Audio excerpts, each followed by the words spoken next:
ça va? Aujourd'hui on se retrouve pour une nouvelle vidéo YouTube. Euh, Aujourd'hui c'est le dernier épisode de ma petite série à cœur ouvert.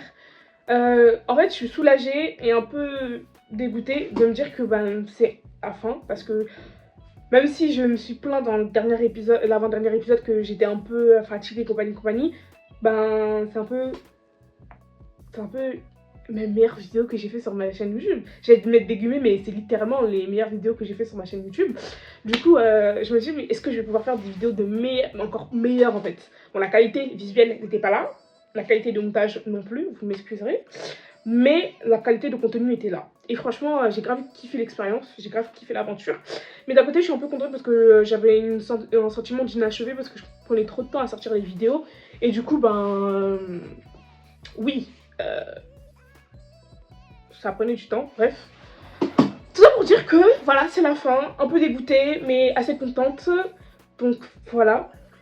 Aujourd'hui, comme je vous ai dit, on se retrouve pour le dernier épisode d'À cœur ouvert qui va parler de la confiance en soi, parce que c'est un sujet qui touche beaucoup d'entre nous. Et je trouvais que c'est un sujet intéressant, et pour clôturer la fin, je trouve que c'est parfait. Après l'avant-dernier épisode qui était la dépendance affective, je me suis dit, ça coule de source, la confiance en soi. Donc sans plus attendre, on commence. Est-ce que à l'heure actuelle j'ai confiance en moi? Parce que en fait c'est bien beau de vous en parler, mais j'ai pas envie de vous faire la conclusion genre en mode oui du coup j'ai confiance à la fin. En fait je veux vous la faire dès le début. Du coup, est-ce que là à l'heure actuelle j'ai confiance en moi?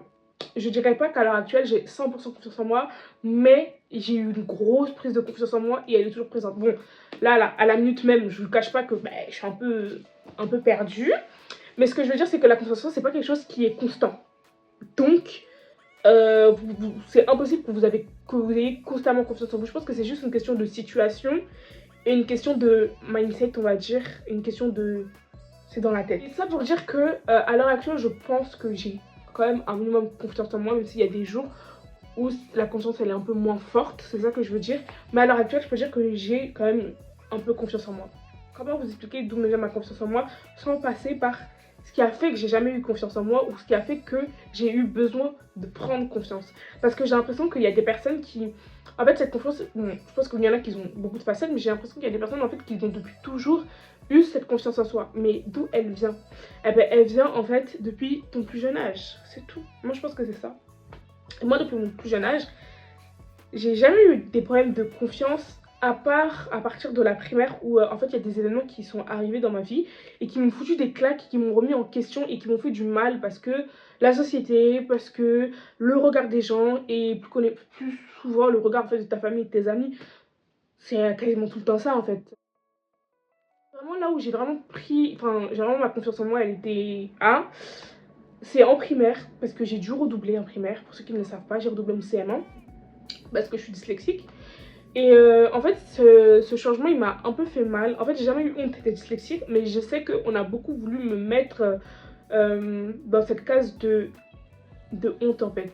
En fait, on a toujours voulu que... J'ai l'impression que beaucoup de personnes voulaient que je ressente de la honte par rapport à cet handicap, qui pour moi n'en est pas un. Et je ne vois, encore une fois, jusqu'à maintenant, je ne comprends pas pourquoi je devrais avoir honte, en fait. Genre...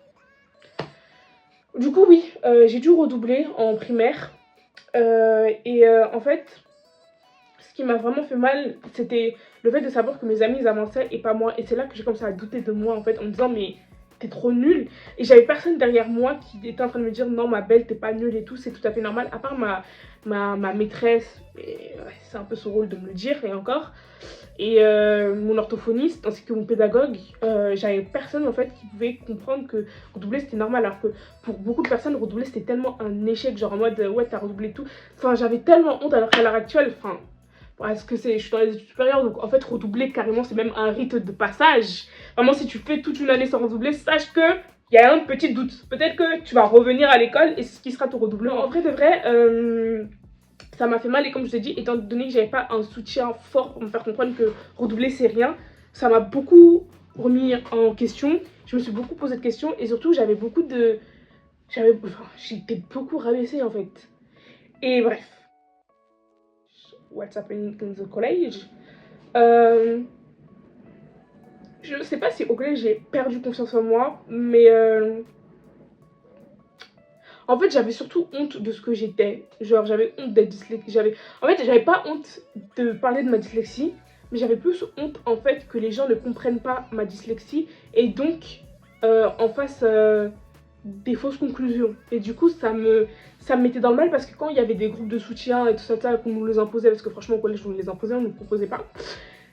J'avais honte en fait, parce que j'avais honte et surtout j'avais le seum. Parce que je me disais, ouais, mais moi, mes autres camarades, ils sont normaux et tout, ils peuvent commencer l'école à 9h quand on commence à 9h, à 10h quand on commence à 10h, et moi je suis obligée de commencer à 8h parce qu'en fait, je dois venir faire de l'aide. Et au final, en plus, cette aide, elle est tellement caca. Genre, il y avait zéro aide en fait. Le prof, il te donne un exercice, il t'explique pas plus que ça. Enfin, en fait, c'était juste de la perte de temps. Et le fait que ce soit de la perte de temps, à cette époque-là, j'en avais pas conscience.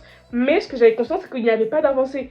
Et donc j'avais l'impression que l'avancée elle ne venait pas parce que le prof ne me donnait pas les outils suffisants pour pouvoir avancer, mais plus parce que j'étais stupide. Et le fait qu'à côté on me fasse comprendre que je suis stupide, ah ben, rien n'était là pour arranger. C'est vraiment là en fait que sur moi c'est brisé. Et je pense que avec le temps, même si de temps en temps des tatas et dans tout le monde je suis en mode ah ouais t'es belle et tout, non, ouais c'est bien, mais sans plus, c'est à dire que quand par exemple on devait demander à ma mère, mais du coup elle travaille bien. Vite fait bifurquer sur le fait que non, mais elle m'aide beaucoup à la maison. En fait, parler des tâches domestiques dans lesquelles j'excellais. Mais quand il s'agissait de parler de l'école, et au début, ça me plaisait et tout. Je me disais, ouais, parce que moi, telle cousine, elle fait pas ça, non. Mais après, ça me faisait mal parce que je me disais, telle cousine et tout. Genre, quand elle, on lui demande à ses parents est-ce qu'elle travaille bien à l'école, les parents, ils répondent direct. Direct. Et faire à manger et tout, c'était pas le problème en fait.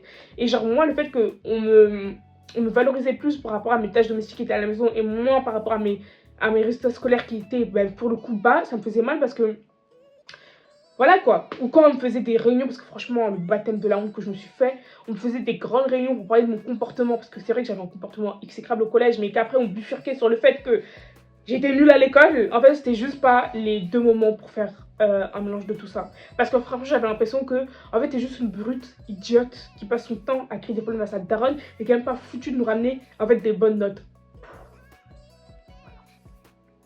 À côté, on me dit aussi physiquement, attention, prends pas du poids, attention, grossis pas, t'as pas grossi. Bref, en fait, ça veut dire que ma question, ma confiance en moi, intellect et physique, a été vraiment écrabouillée, vraiment de la poudre de la perlimpinpin. Voilà. De la poudre de la perlimpinpin. Bref, c'était n'importe quoi. Du coup, ça veut dire que quand je suis arrivée dans ma troisième, dans un autre lycée, et que j'ai vu que là-bas, en fait, je bossais bien parce que j'étais dans un autre cadre, avec des gens que je connaissais pas trop, que franchement, on était une petite classe, qu'on prenait le temps de m'expliquer les choses, et que je bossais bien, déjà, je me suis rendu compte que j'étais pas si stupide que ça, et que la dyslexie, c'était vraiment pas un handicap, de un. Ensuite, de deux, physiquement, les gens, ça n'avait rien à foutre de mon physique, personne ne passait son temps à me terminer, que ce soit pour tout et pour rien, parce qu'il y a plein de trucs qui m'ont fait au collège qui m'ont fait du mal, mais j'ai pas envie de parler de ces sujets-là. Voilà, on en reviendra plus tard, un jour peut-être je ferai une vidéo dessus. Mais en fait, le harcèlement que j'ai subi en primaire, parce que j'ai subi un peu d'harcèlement et aussi un peu au collège, mais c'est pas de l'harcèlement comme on entend pour le collège. Pour la primaire, oui, mais pas pour le collège. Mais bref, mais tout ça là que j'ai subi, en fait, revenir dans un cadre où je ressens pas ça, ça m'a fait du bien. Surtout quand je suis partie dans ma troisième prépa pro dans ce lycée, les gens ils étaient beaucoup là en mode ouais, mais pourquoi tu vas? Mais c'est juste parce que c'est un lycée, tu vas faire comme une grande et tout, mais attends un an, je crois, au lycée. Alors que non, en fait, c'est juste changer de truc, changer d'atmosphère. Et de deux, je savais déjà ce que je voulais faire professionnellement. Moi, j'ai toujours su ce que je voulais faire depuis que j'ai 11 piges. Depuis que j'ai 11 piges, je sais ce que je veux faire. Et 11 piges, encore, je suis gentille. Ce qui veut dire que quand je suis partie dans cette troisième prépa pro, je savais qu'on allait me préparer à la pro et c'est ce pourquoi, du comment que je suis partie là-bas. Et pas pour me donner un genre de grande fille. Et donc en fait quand je suis arrivée là-bas et que j'ai vu qu'on me prenait au sérieux par rapport à ce que je... En fait quand j'ai compris que quand je parlais, on se foutait pas de ma gueule, ça m'a fait du bien. Ça m'a vraiment fait du bien. J'avais pas l'impression de parler et de parler et de faire la meuf trop mature et tout. Enfin, j'ai l'impression d'être écoutée et d'être comprise et surtout d'être prise au sérieux et pas juste d'être réduite à la fille dyslexique qui a besoin qu'on lui donne de l'aide ou à un tel, bon bref. Donc j'ai fait ma troisième prépa pro, j'ai pas eu d'embûches, j'ai pas eu de truc qui a fait que ma confiance elle a été remise en question quoi qu'est-ce. Et ça a été comme ça pour ma troisième et pour toutes mes années de lycée. En fait j'ai pas, mais c'était pas des années qui ont grave marqué mon adolescence comme des années qui m'ont fait perdre, qui m'ont fait prendre confiance en moi. C'est juste des années qui m'ont fait grandir, point. Là où j'ai vraiment commencé à encore plus douter de moi, c'est quand je me suis rendu compte que j'étais plus faite pour la cuisine, en tout cas pour l'hôtellerie-restauration, et que en fait je me suis remise en question et je m'en suis beaucoup voulu. En fait j'ai commencé à être méchante envers moi-même. En fait j'ai commencé à me faire du mal mentalement. Et en fait, il n'y a pas plus pire. Enfin, physiquement et tout, oui, ça les étreinte et tout, mais se faire mal mentalement, les gars, c'est autre chose. En fait, faut savoir que la confiance en soi, c'est faire confiance à celle qu'on est. Et j'avais aucune confiance en Shinji, en fait. Je n'avais aucune confiance en Shinji et je reposais tous mes choix et mes décisions dans les mains d'autres personnes parce que, en fait, quand c'était dans les miennes et qu'il fallait que je prenne des décisions pour moi, étant donné que j'avais pas confiance en moi et en mes décisions, je prenais des décisions qui étaient catastrophiques. Et ce qui m'a fait mal, en fait, c'est que j'ai remis en question toute ma scolarité alors que j'ai toujours tout ce que je voulais faire pour un petit doute. Et ce petit doute m'a fait rentrer dans une dépression. Comme je dis, j'étais déjà un peu dans une dépression. Mais vraiment, la dépression, là, j'ai comme ça à l'appel sol, en fait. C'était horrible. Et du coup, bah, encore une fois, vient les doutes intellects et les doutes physiques. Parce que ma dépression m'a fait prendre du poids. Et étant donné que j'ai pris du poids, physiquement, je me prenais encore plus de remarques qu'avant. Mais des remarques laisse tomber. Et j'ai commencé à me poser des questions.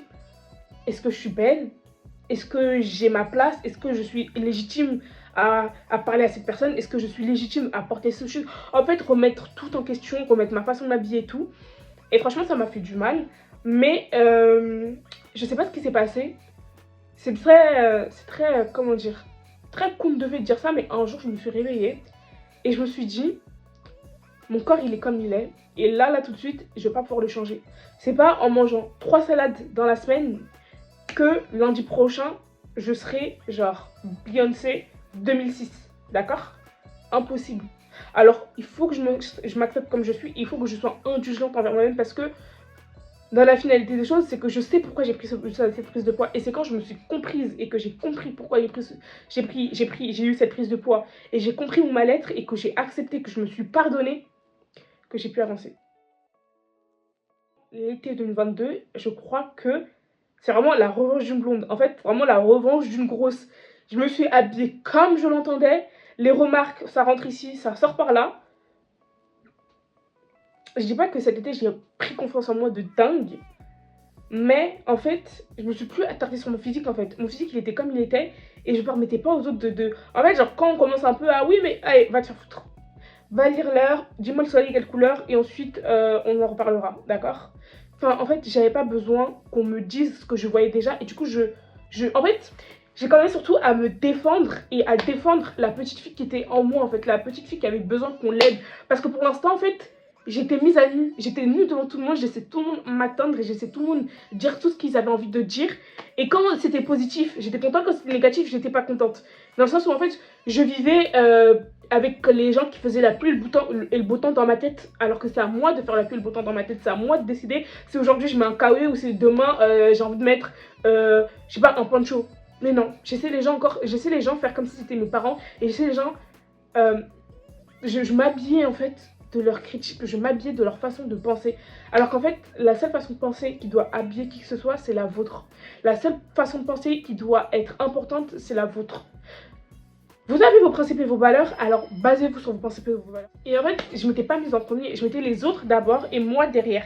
Et quand j'ai décidé de me mettre moi devant avec une armure pour me défendre, et quitte à passer pour la méchante, ça ne me dérangeait pas, c'est là que j'ai commencé un peu à prendre confiance en moi. Quand j'ai commencé à réapprendre à me connaître, à réapprendre à m'aimer et à aimer celle que j'étais physiquement et intellectuellement, c'est là que j'ai repris confiance en moi. Quand je me suis fait confiance, je me suis dit, écoute, la cuisine ça te plaît pas, c'est pas parce que ça te plaît, c'est pas parce que t'es nul là-dedans. Je suis absolument pas nulle, mais c'est parce que c'est pas fait pour toi. Il y a des gens, en fait, ils sont excellents dans plein de domaines, mais c'est pas fait pour eux, c'est tout. Donc accepte que ce soit plus fait pour toi, et tu vas avoir ailleurs. Au final, la cuisine, c'est toujours fait pour moi, mais plus la cuisine en hôtellerie, c'est tout. Vous voyez? Genre, j'ai réussi, en fait, dans mon mal, en fait, à écarter ce que je trouvais qui était vraiment mal, et à mettre en lumière ce que je pouvais en faire, en fait. Et pas genre voir ce qui est mal parce que les autres voient que c'est mal.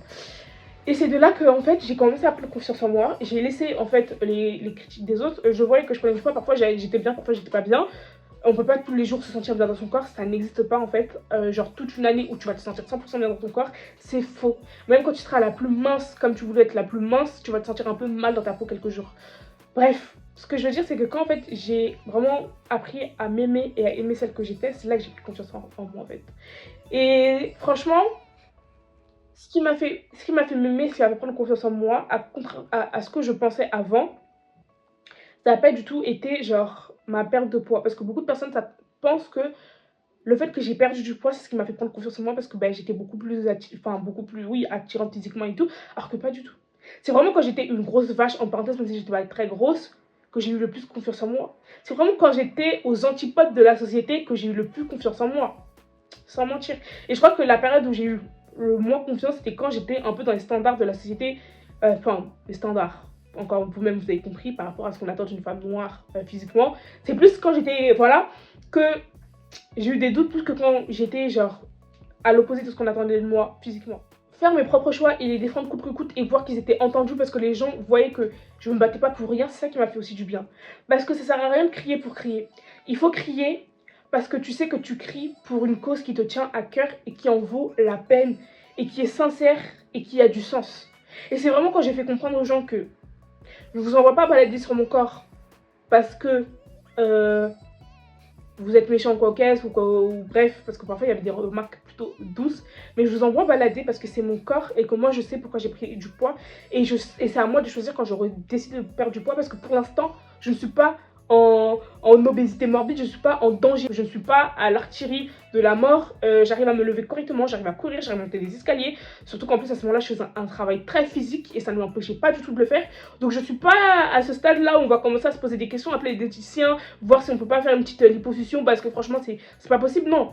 C'est vrai que par rapport à mon physique et à ma taille, à tout ce qu'on a connu de moi, c'est vrai que c'est dingue, 20 kilos c'est pas rien, mais c'est pas 60 kilos non plus. Donc on va se calmer. Et c'est quand j'ai fait comprendre aux gens que, voilà, que c'est bon. Surtout qu'en fait, j'arrive d'expliquer, j'arrive d'expliquer pour ceux qui voulaient bien écouter, que vous savez, moi je suis une femme. Donc c'est normal que mon corps il change. C'est normal que là je suis la grosse et que l'année prochaine je sois mince. Parce que le corps d'une femme change. Surtout, en fait, chaque étape de ta vie, ton corps il change. Là, je suis passée de mon adolescence à l'âge adulte en tant que femme. Je suis passée de 1 devant mon âge à un 2. Donc oui, mon corps il change, je passe d'un corps adolescent à un corps de femme.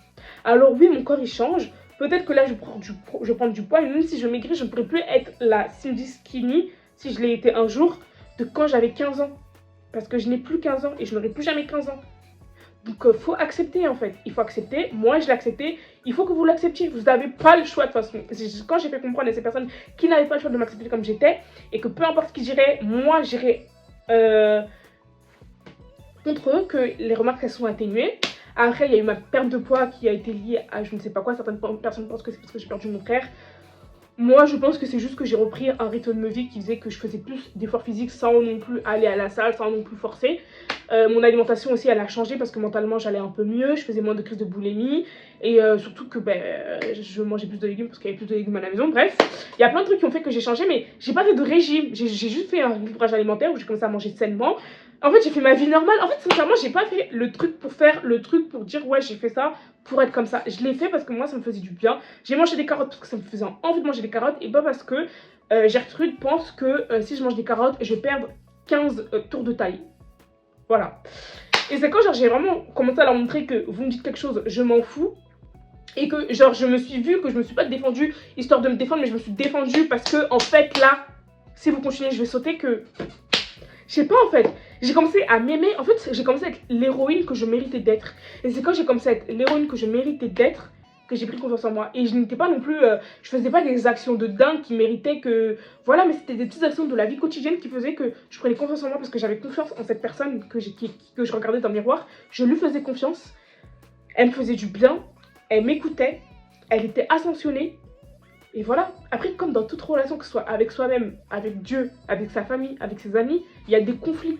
Il y a des conflits, il y a des disputes. C'est ok, mais il faut l'accepter. Et puis pour le côté intellectuel, j'ai compris depuis longtemps que j'étais absolument pas conne en fait. Mais absolument pas. Je suis pas comme les autres, c'est clair, je suis dyslexique et il a été prouvé scientifiquement que le cerveau des dyslexiques fonctionne différemment des autres cerveaux. Quand j'ai vu ça, et quand je l'ai compris, je me suis dit, tu veux pas me comprendre, t'es pas dyslexique, t'es pas dans la team en fait, tu vois. En fait, c'est quand j'ai vraiment commencé à en fait prendre mes faiblesses pour en faire des forces. Et quand je vous dis ça, je sais que c'est facile à dire, vous allez dire, mais comment on fait? En fait, chaque personne va avoir son 40 jours dans le désert.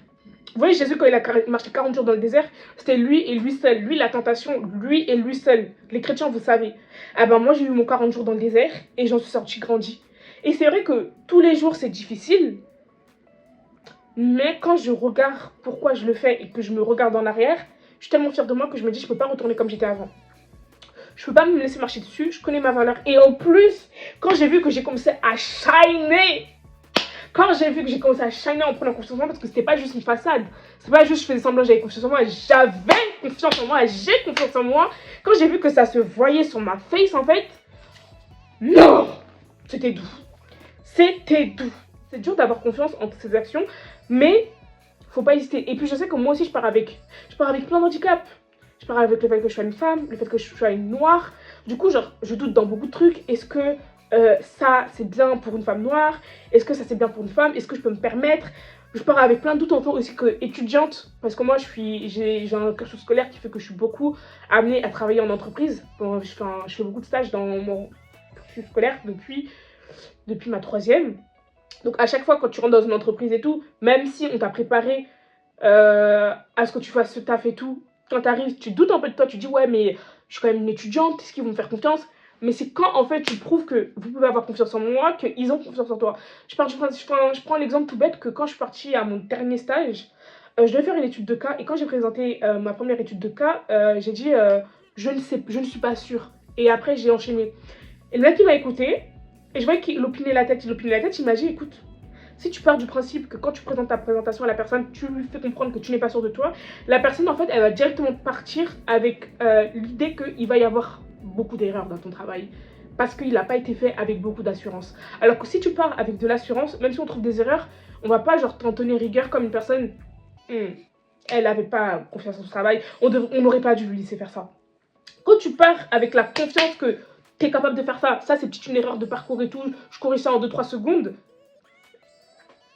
la confiance, ça aide partout. Parfois, faut pas abuser, mais il faut faire un peu semblant d'avoir confiance. Mais c'est pas en faisant semblant que vous aurez confiance en vous. Ça, c'est important parce que je pense qu'il y a beaucoup de personnes qui confondent faire semblant et avoir. Quand tu as vraiment la confiance, ça se voit. Ce que je veux dire, c'est que tu peux faire semblant dans certains cas, ça peut t'aider. Mais il faut que dans ce semblant, il y ait une part de vérité. Parce que si c'est 100% du semblant, ma belle, au bout d'un moment, tu vas te prendre à ton propre jeu et tu vas te retrouver dans des situations qui seront toxiques pour toi. Voilà, c'est ce que j'avais à dire pour cette vidéo. J'ai pas d'outils à vous donner que écoutez-vous. Écoutez-vous, il faut s'écouter en fait. Il faut vraiment s'asseoir. Tu prends ton téléphone, tu te dis allô à toi-même. Tu appelles ta conscience et tu lui dis ma belle, c'est comment en fait? Toi et moi, c'est comment notre relation? Tu te sens comment en ce moment? Est-ce que tu vas bien?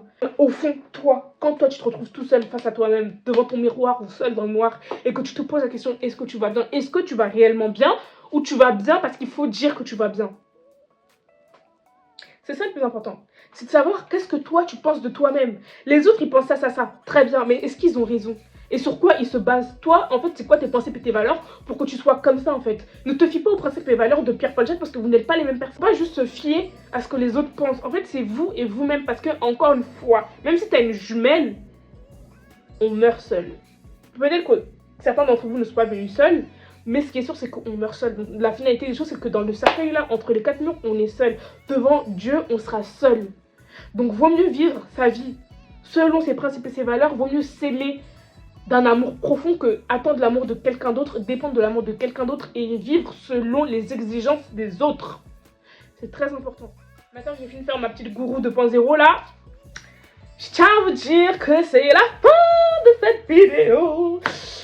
J'espère que vous aura plu, j'espère qu'elle vous aura fait réfléchir, j'espère que voilà, mon témoignage vous aura apporté un petit peu de réconfort dans votre malheur ou dans votre bien-être. Vous direz, bah, moi j'ai jamais ce genre de problème, miskina. Bref, peu importe ce que ça vous a rapporté, je suis quand même contente de vous l'avoir apporté. Ça m'a fait plaisir quand même de tourner ces 4 vidéos, c'était intense, mais c'était bien. Et ça m'a permis aussi moi aussi de vider mon sac. En fait, genre thérapie. Genre thérapie en fait. Thérapie. Désolée de vous faire des vidéos aussi longues. Je suis désolée. Très très désolée. Mais vous allez m'excuser. On est sur YouTube. On n'est pas là pour faire des vidéos de 5 minutes. On n'est pas sur TikTok. Bref.